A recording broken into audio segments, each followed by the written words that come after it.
Hello, everyone, and welcome to this Social Europe videocast.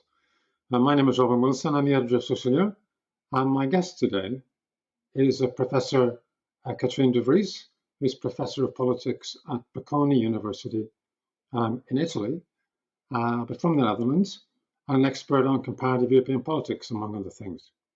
So we're going to talk today about the state of social democracy in the Netherlands in that comparative context, as part of a project which is being supported by the Foundation for European Progressive Studies and the Friedrich Ebert Stiftung on the challenges facing social democracy in this decade.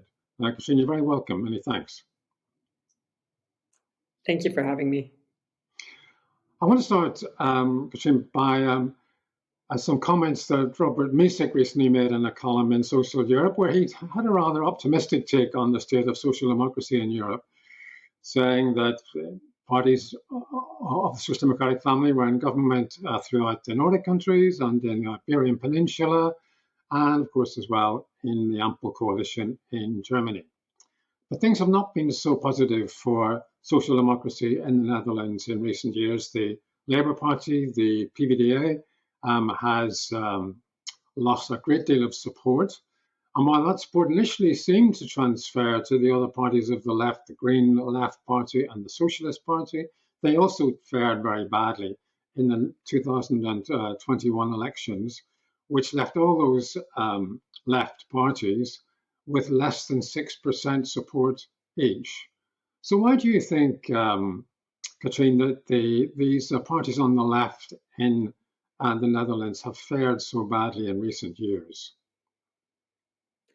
Yeah, so I think it's a good question. If one had the perfect answer to that question, I could develop a perfect strategy for the Dutch Social Democratic Party, which is difficult. But I think there's two particular factors that make it very difficult in the Netherlands. And that is that we have a highly fragmented party system. So it's one of the most proportional systems in the world. So basically, the percentage of votes you get is about the percentage of seats you get in parliament. Just kind of, it's slightly different, but it's almost there. So there's a lot of volatility in the system from one election to the other, as you referred to as well. And that leads actually to sometimes an issue about also the amount of issues that feature in electoral campaigns. So where you have, let's say, just take the Spanish example, very successful left-wing coalition under the leadership of Pedro Sanchez, which Pedro Sanchez was able to co-opt the competitor on the left and create the election very much about kind of left, right, and progressive issues. And he was also having a kind of left message plus pro-immigration, pro-feminism, pro-diversity, let's put it like that, pro-cosmopolitan message. In the Netherlands, basically, you have two orthogonal dimensions. So it's the left-right, and it is this cosmopolitan versus more parochial politics. And that's been very difficult for the Social Democratic Party. They have a competitor on the left when it comes to their economic issues, the Socialist Party that you mentioned, but they also basically have several competitors on that cosmopolitan one, which is the Green Left Party you talked about, but also Bijeen, so Together, which is the first black Dutch leader in parliament. That is a very cosmopolitan, anti-colonial, in the context of Black Lives Matter, where it really became very, very, very prevalent. We have a party for the animals. We have a party, as I said, the Green Party. We have D66, which is a more, centrist party, more Lib Dem, but very left on the second dimension, very cosmopolitan. So it's been very difficult in that crowded field for the Social Democratic Party to have a unique voice. Whereas in some other countries like Germany and Spain that are less proportional, you can add this cosmopolitan plus left type of message.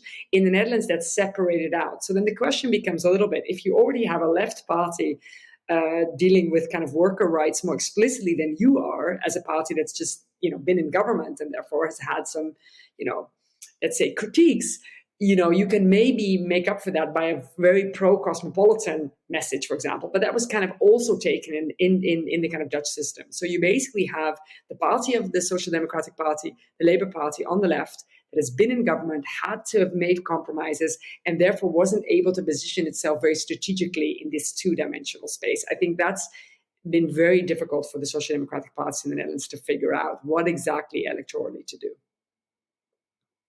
Well, as you say, it's easier to diagnose the problem than to suggest a solution. But I'm going to ask you to try your best in terms of solutions all the same.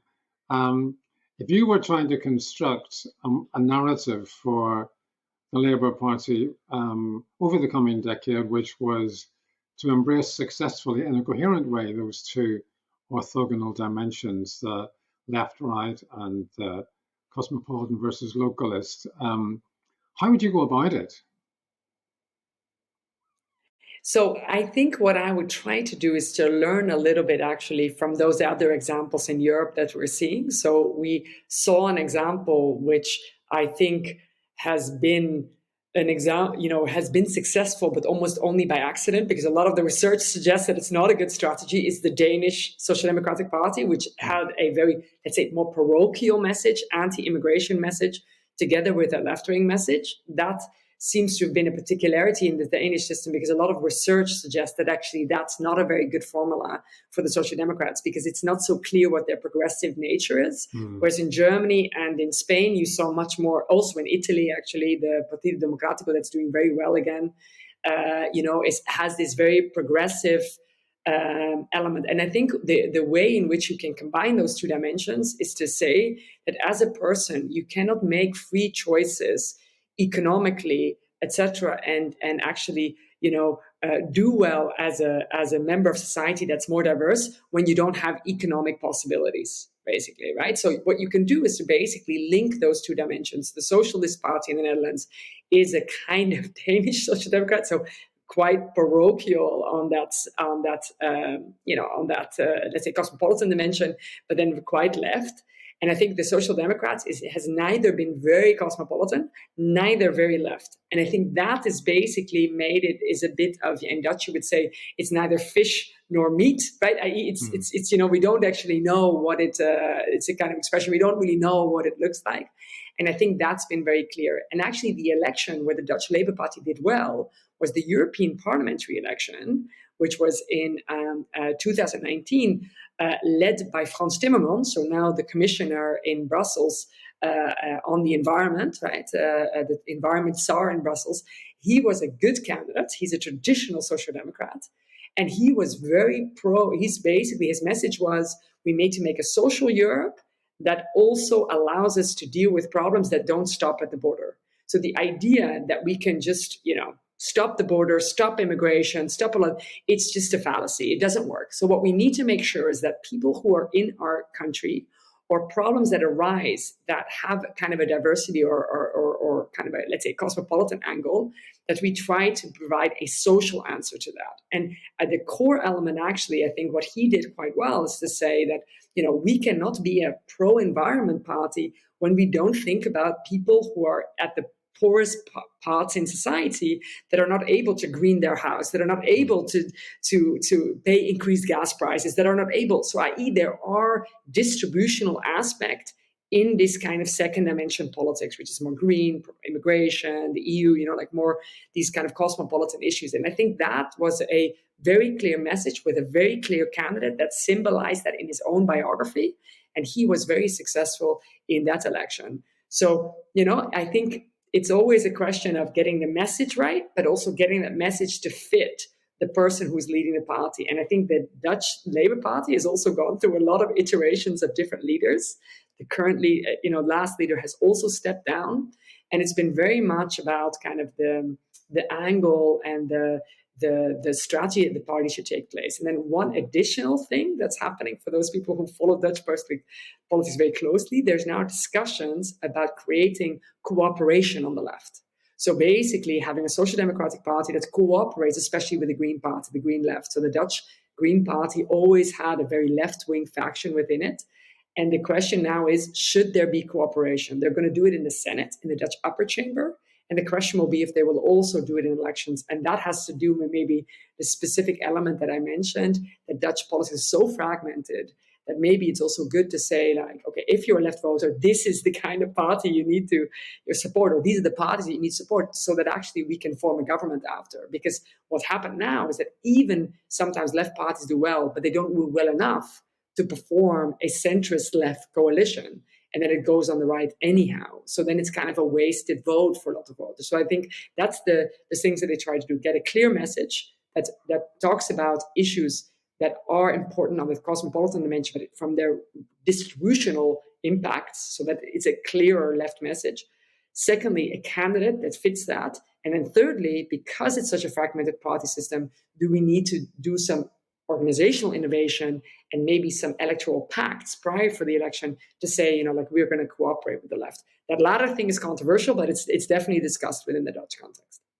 And of course, it's become much discussed, if not commonplace, in elsewhere in Europe. Katrine, for example, with the coalition in Portugal after the previous election, which was dismissed as a contraption in the Portuguese word that was used to apply to it when it had a red-green character, but it seemed to do very well. Okay, so what you're implying would be that the language, if you like, that's being called elsewhere, the social ecological state, should be the kind of language that should be used too in the Netherlands to describe the goal that Social Democrats have, and the just transition, as you would have put it, in terms of the social dimensions of the ecological change. But I want to also ask you specifically about the issues of diversity and inclusion, because apart from being a professor of politics, of course, you have a role at Bocconi University as the Dean of Diversity and Inclusion. And you've also pointed there earlier to the Danish case where the Social Democrats have taken a quite negative position on these issues. You seem to be implying a more positive position should be taken than that one. And I wonder if you could spell that out a little more in terms of what diversity and inclusion should mean from a social democratic point of view in this decade. Yeah, so I think it's really crucial that, I don't think it fits a progressive left-wing agenda to say that certain people are worthy more of certain kinds of policies than others. I think having solidarity is an important element. Does that mean that we have to have, let's say, what certain people say, an open door policy, or, no, there might be a lot of practical issues that we think about. But, in the times of, I'm going to be very explicit about the Danish Social Democrats, in the time that Syria is experiencing a major war, you cannot send Syrians back to Syria. I mean, that I don't think has a place in left-wing politics.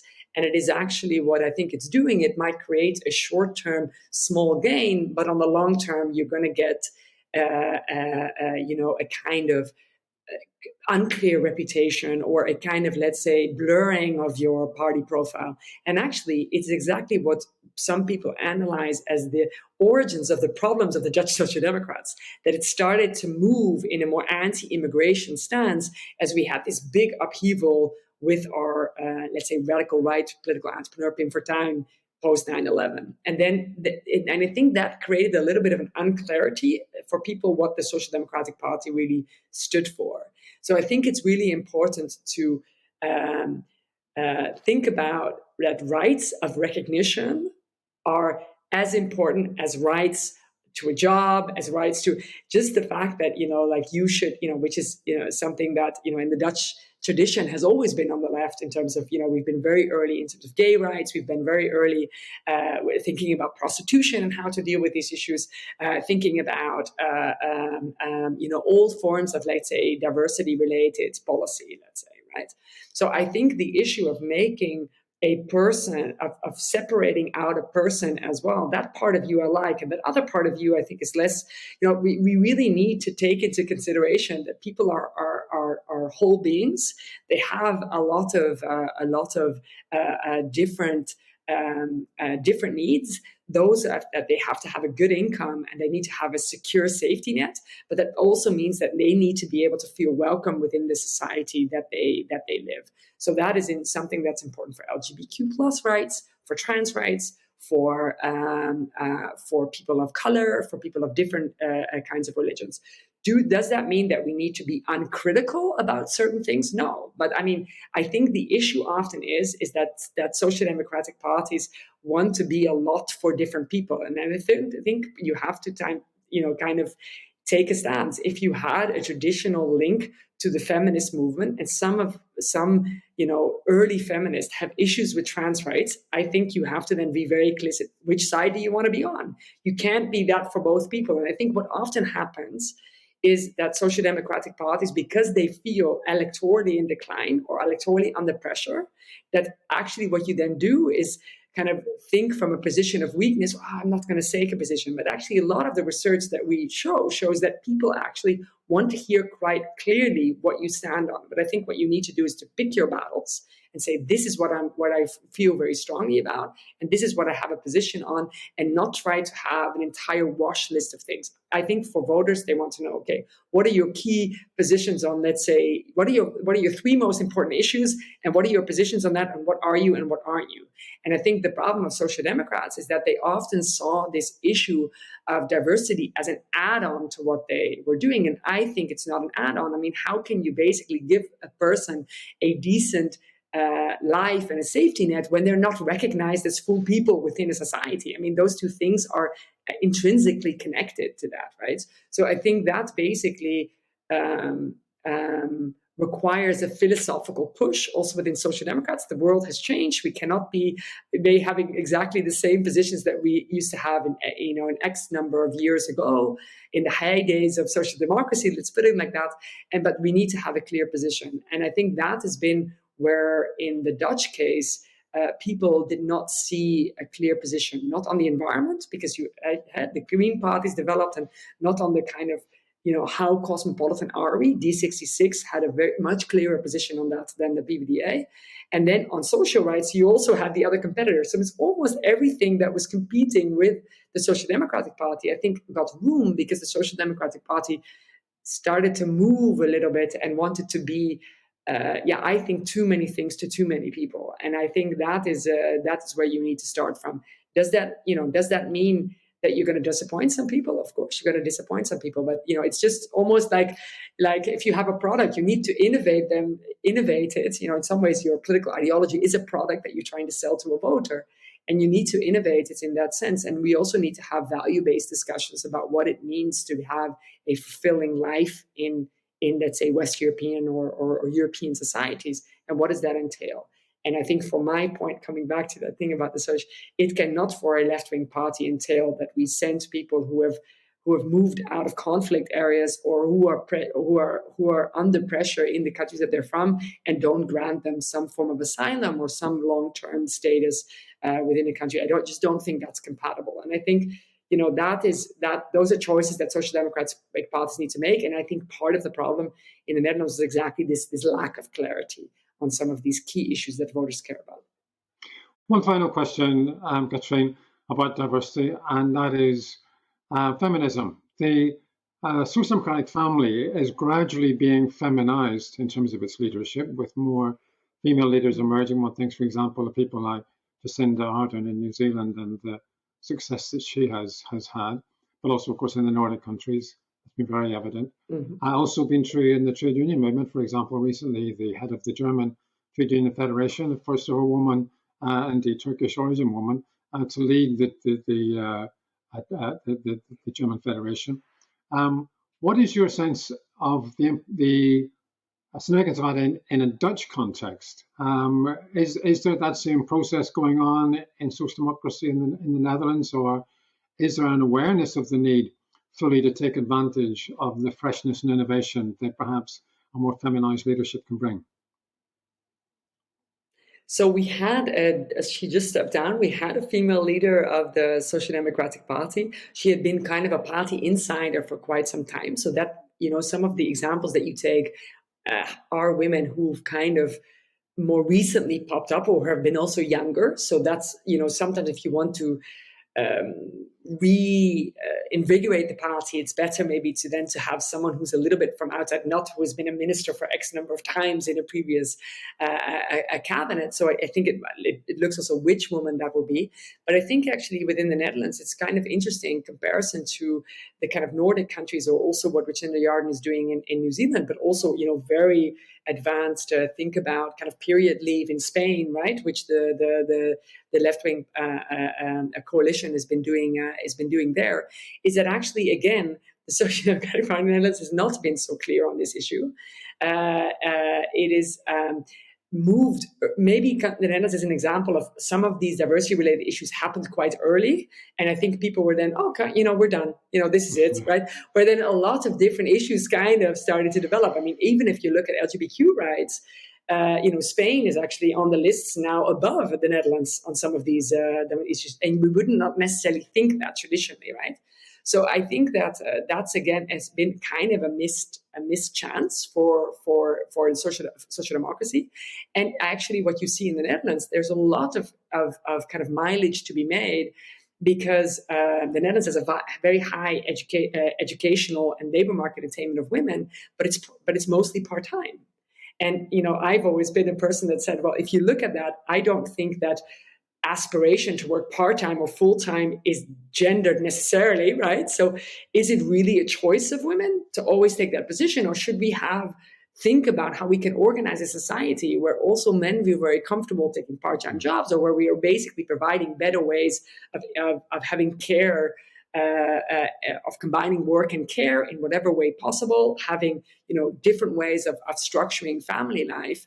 And there's a lot of things to be done. Childcare is very expensive. A lot of women, as I said, are not necessarily reaching top parts of the echelon. There's been discussions about how our Prime Minister for about 12 years has treated female ministers differently than male ministers within the parliament, and actually, coming back to the country like Spain, Pedro Sanchez, 65% of his cabinet ministers were female. I mean, that is a clear signal in a country that was traditionally seen as, much less progressive on these issues, and doing that very, very clearly. And I think previously, if you look at government participations of the social democracy within the Netherlands, that has not necessarily been clear. It's been often led by men, and a lot of the ministers were male. And I think that has been a question that now should be addressed and should be taken more seriously. And that would be an important area to think about also within Dutch social democracy. Many thanks, Katrien, for those insights. Today, that's been very valuable talking to you. I'm very grateful to you. You've been listening to Katrien de Vries, Professor of Politics and the Dean of Diversity and Inclusion at Bocconi University in Italy.